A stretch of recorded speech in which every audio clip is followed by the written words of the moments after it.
So today's project is going to be the manifold, exhaust manifold here on this Detroit 60 12.7. It's been leaking for a while. We've had multiple repairs on the joints up under there. We'll get into those later as we get it apart. So we're going to get into tearing it apart and do the manifold on this sucker. Really wanted to do a new turbo, but this one's working fine, so there wasn't no sense in it. And we'll get into what type of manifold it is, what you want to look out for when you're going to order a new one. And we got to get it apart first, so here we go. All right, we got the V-bands off, and as soon as I took this clamp off to the charge air cooler, I noticed whoever was in here last sealed that with RTV, so wasn't expecting that, but it did come right off. But I'll have to clean that off. That shouldn't be there. I wonder if there's a reason why they did that. We'll have to find out. Not used to seeing that. So yeah.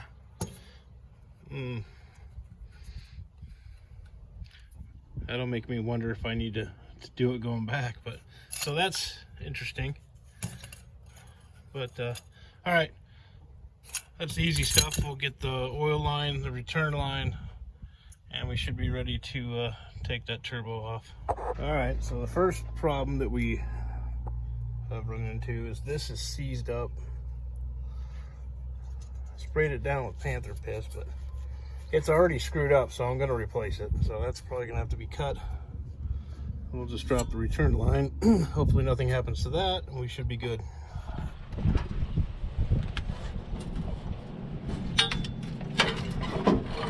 Here we go. What am I hung up on? The damn drain line. There we go. These are all coming out pretty good. Don't go ape shit on them. Don't go throwing an impact on them.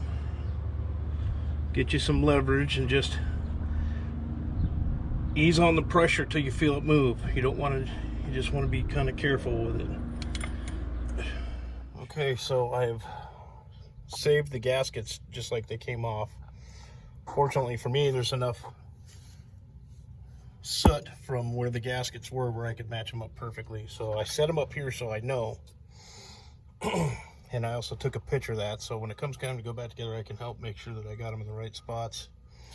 You can see all the soot that I have to clean off the block.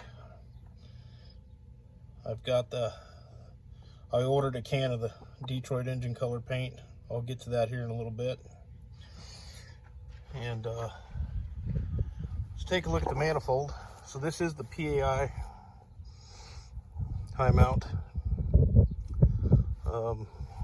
Couple things. I don't know about everybody else, but when I got my gaskets, this thing seemed to be pretty bent up, dinged around.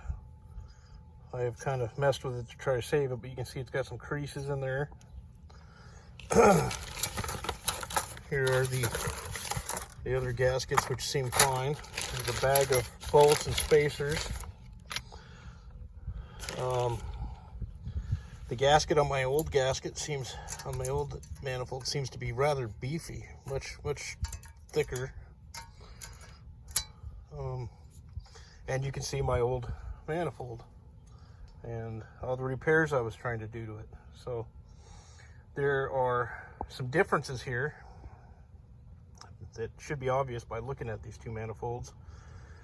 Number one, a stock manifold has a thing called a fay ring in there. It's kind of like a piston ring that's supposed to help expand and seal off the manifold. But the number one issue I have with the stock manifold is the flow.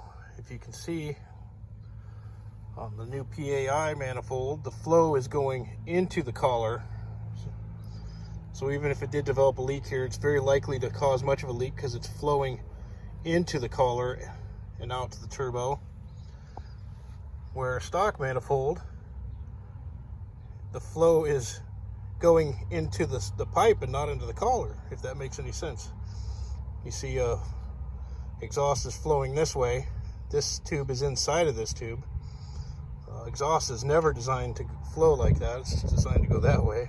So that's why these things leak so bad when they wear out. The other thing I would say is the numbers you're going to be looking for.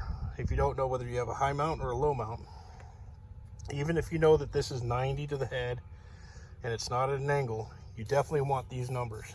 Because when you order your manifold, you're going to want to match up to these numbers. I couldn't get to this number, so I just went off of these numbers here on the side. On the new manifold, obviously it's pretty badass. Got that ceramic coating on it and everything. Not sure what this coating is here, but I do notice that it doesn't go all the way around. It stops on the bottom, so I don't know how much faith you're supposed to put in that stuff, or if it's just there for looks. It's a little loose right here on this one. But yeah, that's the differences in the manifolds. Obviously much beefier here where they usually crack. I don't think this one's cracked here. So, all right, we got to get to cleaning this block up. We're going to resurface the mounting surfaces and do some painting on it. I also want to take a good look in each cylinder. None of them look wet, which is a good thing. Looks like they're all nice and dry, which is what you want. So looks like I don't have a slobbering or a wet port. So, okay, so we did find some things I want to show you. If I can get it to show up on camera.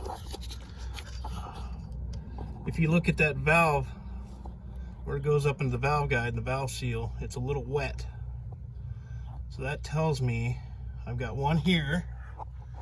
That one looks okay, okay.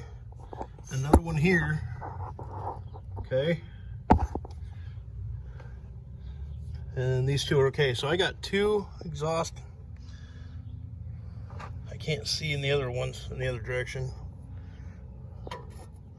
I've got two that look like the valve seals are leaking, and that's probably just part of what happens with age on these things. So it's not worst case scenario that I've seen. It's not slobbering out the hole or anything. So something to keep in mind.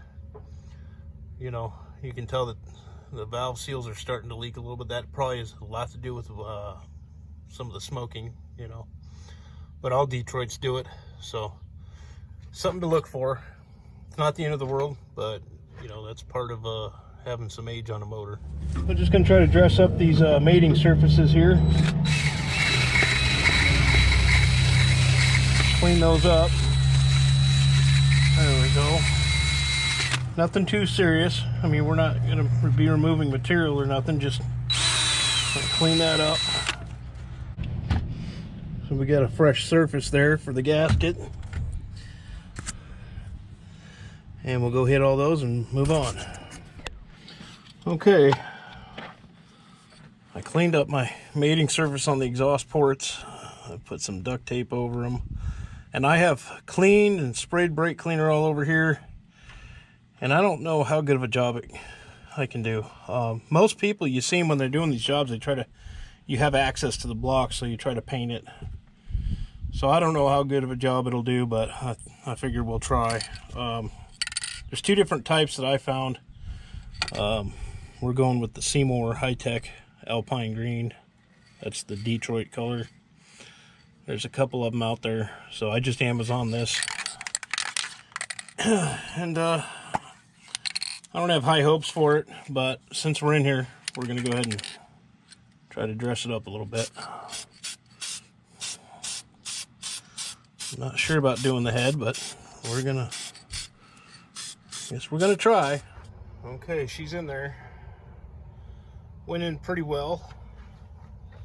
Like I said, be careful of your gaskets, make sure they're going in the right way. I followed what I had laid out here on top with the old ones. I took them out the way they came off and put them up there in the right order so you could easily know. And the only thing I can tell you to be aware of is your positive post on your alternator. Do not hit that when you're putting it in and ground it out the block, because you'll know it. So that's the only warning I have for you. When I was trying to come in here, I hit the alternator and grounded it out in the block. So you might want to put something over that when you're going back in.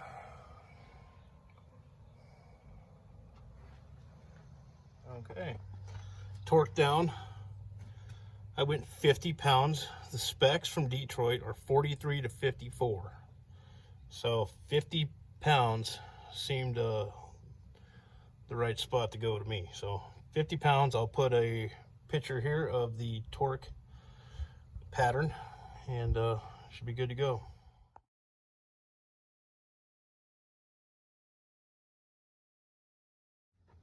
All right, turbo's back on. We're just waiting for a new oil supply line. It comes up from the top of the oil filters, and it's perfectly bent to go up in here. I did buy a line that I thought maybe I could bend, but I'm not gonna even bother trying. I'm just gonna destroy it. So we're waiting on our oil line to get here, but other than that, pretty much done. Not too bad of a job. It's pretty nice in there. So that's the PAI ceramic coated and sealed exhaust manifold on the Detroit 60 12.7. Y'all be blessed. We'll see you.